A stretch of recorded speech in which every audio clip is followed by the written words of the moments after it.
Like, what in the fucking delay?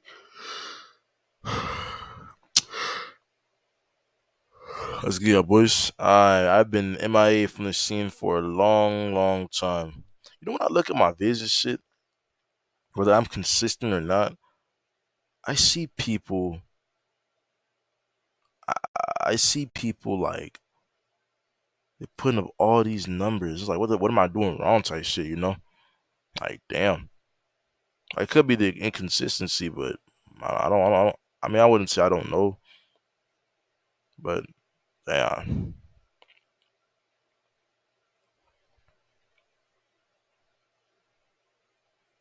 I lie, bro. In life, when shit not working, bro, just keep going, man. Cause you, If the entire planet was going to be consumed by nuclear war, unless you you're already this far. You feel me? I was like, keep going till shit. But that bitch take you like, nah, fuck it, man. You gotta roll that dice, man. I ain't gonna lie. Bro, I just got this. I'm about to get this new job, man. You know, it's called Collude type shit, and you know, it seems pretty valid. I ain't gonna lie. When I wash my face, my shit be looking clear a little bit. That's just me though. But yeah, I ain't gonna lie. I'm chat. Let me just let the vid play.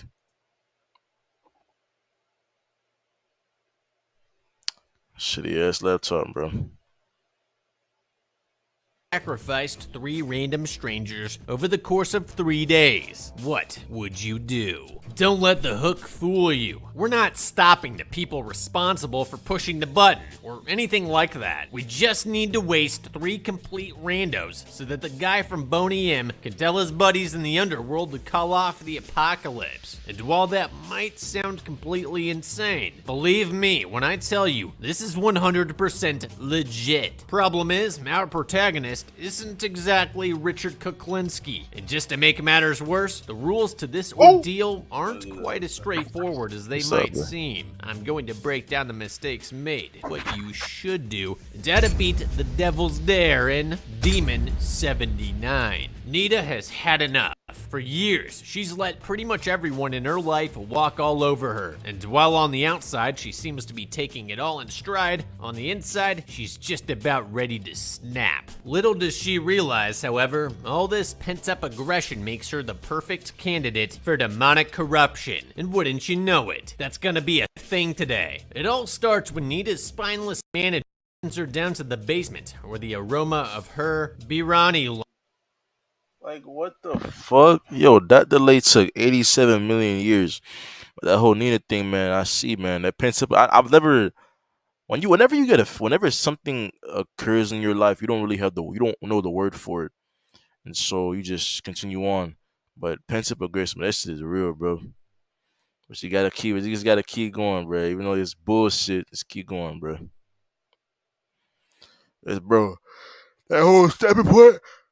Hey, very much real, bro. I missed the gym, fam. I missed like fucking 3 days of the gym, bro. I'm slacking, bro. I ain't gonna lie. Lunch can't defend her overbearing coworker. Once downstairs, she finds herself overcome by curiosity at the sight of an antique desk full of random crap, and the ensuing snoop session ultimately results in her cutting herself and bleeding all over some weird domino adorned with a strange symbol. Now, of course, there's nothing about this thing that suggests it's actually some kind of spiritual vessel containing an omniscient being from beyond our plane of existence, but I still find it a little strange that Nita chose to take it home with her. Either way, it's a good thing she did, because otherwise, she would not have a chance to save mankind from the fiery end she just unwittingly set into motion. And here to help her with that is her very own demon.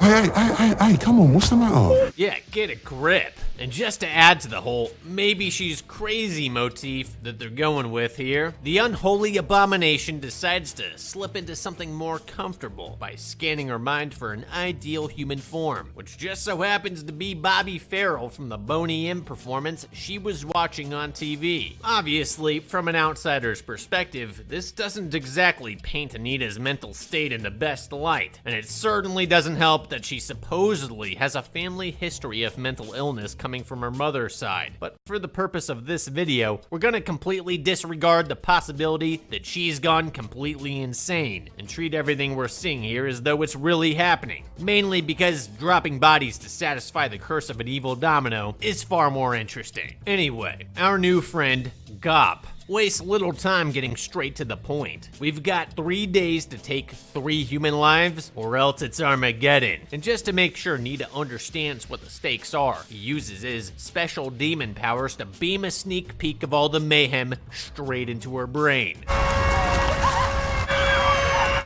I've seen worse. Still, even if Gop really is an actual demon, how can we be sure he's not just trying to manipulate us into doing his dirty work? I mean, demons aren't exactly known for their trustworthiness. And for all we know, he cooked up that whole fire and brimstone routine just to screw with us. I guess, barring any way of independently verifying what he's telling us, it really just comes down to a matter of personal preference. Would you rather be wrong and a murderer, or wrong and have condemned all of humanity to an agonizing death? In that case, I know which one I'm picking, so we better get to cracking. Nita, on the other hand, needs some time to think this through and decides to go out for some fresh air. In doing so, however, she lucks away into finding the perfect candidate for mark number 1. It's dark, there's no one else around, and here he is walking his little dog all by himself. And these are just the things we can readily observe. According to Gop's mind link powers, the unassuming man is a regular piece of human garbage. I can't go too much into detail, but suffice it to say, he's what our friends across the pond would call a right sweaty nonce. What's more, it looks like the dog walker can neither see nor hear Gop standing right beside her. And whether it's out of genuine concern for her well-being or a predatory urge to exploit her perceived vulnerability, the man slowly walks within smacking distance despite clearly seeing that she's holding a brick. And you know what that means. Maybe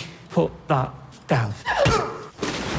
Maybe don't walk up to people talking to themselves in the middle of the night while they're holding a brick. Well, that's one down, and just to help Maybe show us that eat we're this on the 10 right track, the Wow, marking on the what the talisman fuck? changes from 3 prongs down to 2. So we must be doing something right?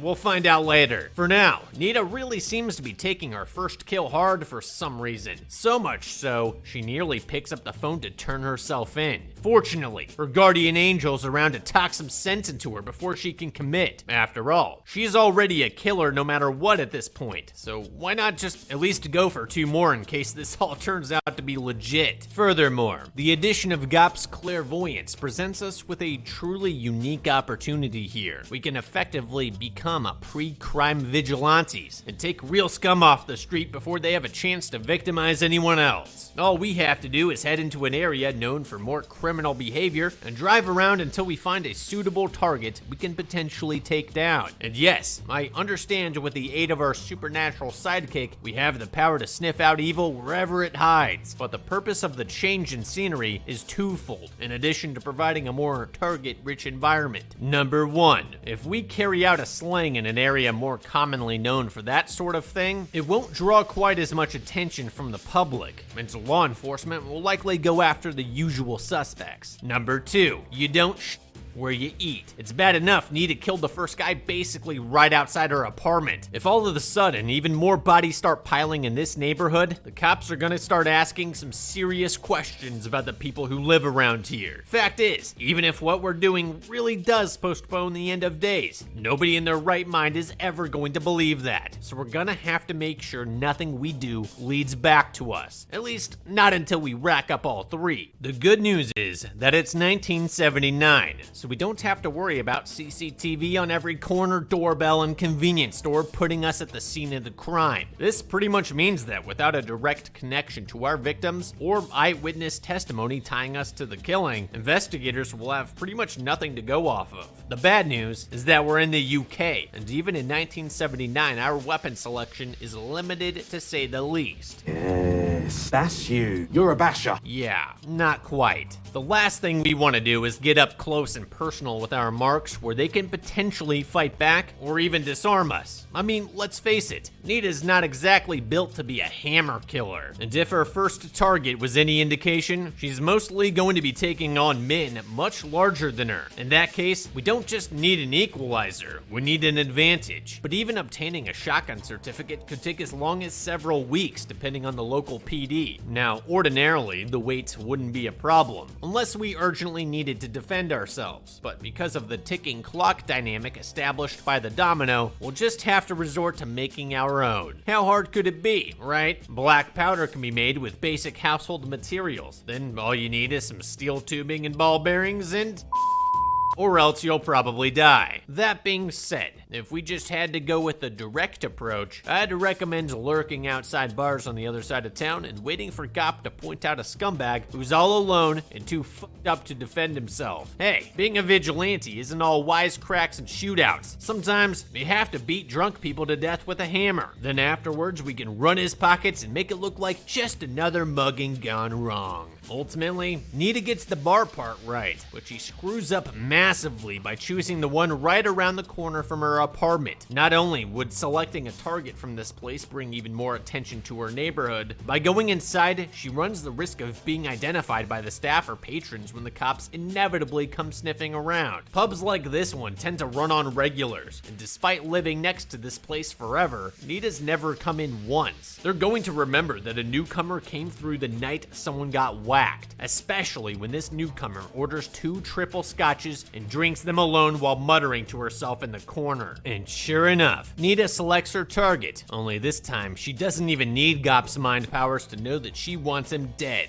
Tall, dark, and handsome here goes by the name of Keith Holligan, and a few years ago he strangled his wife to death after accusing her of cheating. Lucky for him, however, the courts felt she pretty much deserved it, and so he managed to get off a manslaughter charge. Naturally, it makes sense to want to kill 2 birds with 1 stone in a sense by both saving the earth and cleaning it up a little. But remember, when it's all said and done, we want to get away with this. After all, what's the point in saving the planet if we have to spend the rest of our lives trapped inside a tiny box? Might as well just let everything explode and spare ourselves the boredom. Besides, once we pull this off, we'll have the rest of our lives to plan the perfect assassination for Mr. Holligan. And by then, we'll probably be even better at it. I say we walk out and go prey on someone far away from here. But of course, Nita's like 6 scotches deep right now, so she decides to follow her target out into a nearby parking lot to smash his brains in. But just as she's working up the nerve to strike, Holligan turns around and sees the situation exactly for what it is. Clearly, she's fallen madly in love with him and came out here to make sweet hot lovin' down by the fire. This is obviously not what's going on here, but Nita takes advantage of this pretense to follow him somewhere secluded. I mean, I still don't think this is a good idea, but if you really want to get someone to lower their guard, making them think you're trying to bang them is about as good as it gets, assuming they find you attractive, that is. At any rate, after a short walk down by the road, Nita and Keith arrive at his house and head upstairs to the ram pad, at which point, Nita pulls out the hammer like she was hiding a bouquet. You're gonna hit me with that.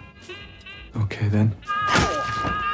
Guess he just got tired of living. And it's a good thing too, because Nita looked like she was about to fall apart. Imagine what would have happened if he actually tried putting up a fight. Well, we're about to find out, as just as Nita's about to make a clean getaway, she bumps into Keith's brother Chris on his way home. And this time around, she's gonna have to work for it. See, this is exactly what I was talking about with the hammer. Too easy to get it away from her. For that alone, it probably would have been better to go with a knife. But either way, we should have brought more than 1 weapon along in case things got messy. Forget crawling after some kitchen knife to bail yourself out. I'd be chucking blades at this fool like early Kyler right about now. Whatever the case, this is yet another reason why going back to Keith's house was a bad idea. Without staking him out for a while, we had no way of knowing whether he lived alone, which clearly he does not, although it does give us a chance for a twofer.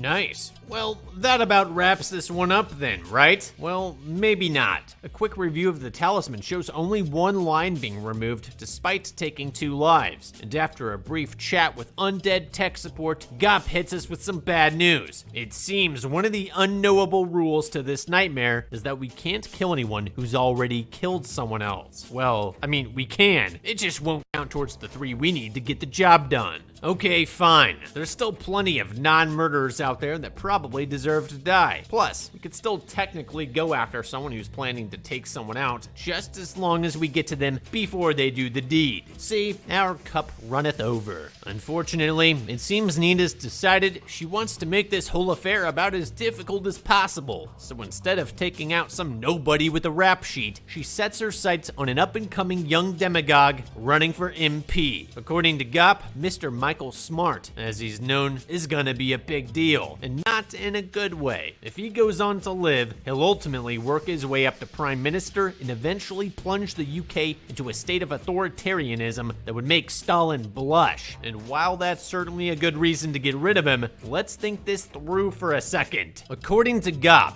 all his buddies down in the underworld really like this guy, and while the rules say nothing about disrupting their evil plans, I'd be hesitant to piss off the organizers lest they throw us another curveball in retaliation. However, it seems Nina's gone through a major character change after killing the stranger and his wholly innocent brother, and so she basically tells the demons that they can go to hell.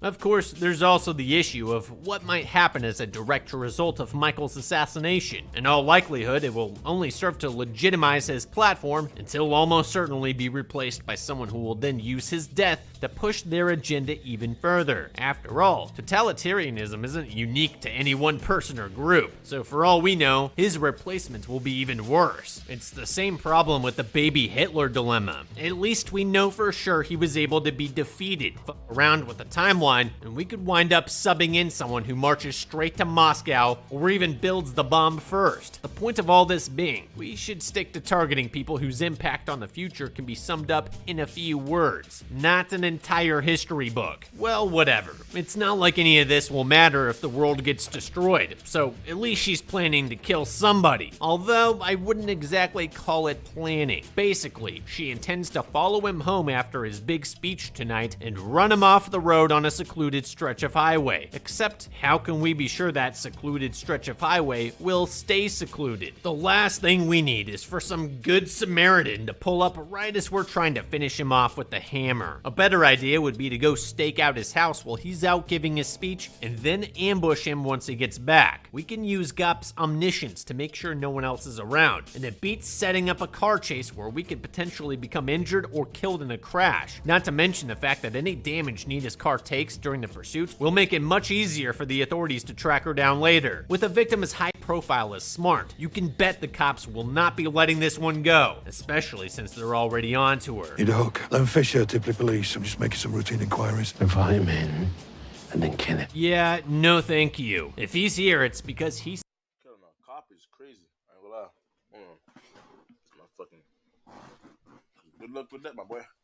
That's game over. suspects something, and that means someone else definitely knows about it. Oh, and just how did he know to knock on Nita's door, you ask? Well, he talked to the people over at the pub, because of course he did. That said, the fact that he's playing it cool means he probably doesn't have enough evidence to make an arrest, so there's no need to do anything desperate, at least not yet. However, this does mean we're going to have to change our target. If Fisher thinks we killed the Holligans, he probably thinks we also killed the dog walker guy, so he's not gonna let us drive anywhere without a tail. Knowing this, we'll just have to wait a little bit and then climb out a back window, at which point we'll pretty much have to run up on the first person we see, as we're starting to run out of time here. Sure, taking another life within walking distance of our apartment isn't gonna help our case one bit, but at this point, we'll be lucky to finish it all, so we might as well take the path of least resistance. Sadly, none of this occurs to Nita, who hops behind the wheel and heads for Smart's speaking event exactly as planned, all while being followed closely by Fisher the whole way there. Also, Gop is the worst personal demon ever for not warning her about this. Dude can literally see everything happening around her, everywhere, at any time, so we should definitely be able to tell her that she's being watched. Furthermore, he said he'd be banished to the dark void of eternal emptiness should she fail to complete her task, so he's not exactly doing himself any favors by keeping his mouth shut. In any case, Nita manages to catch Smarts driving home by himself, and after losing Fisher at a railroad crossing, she begins phase 2 of her assassination attempt, which I gotta admit, goes a hell of a lot better than I thought it would.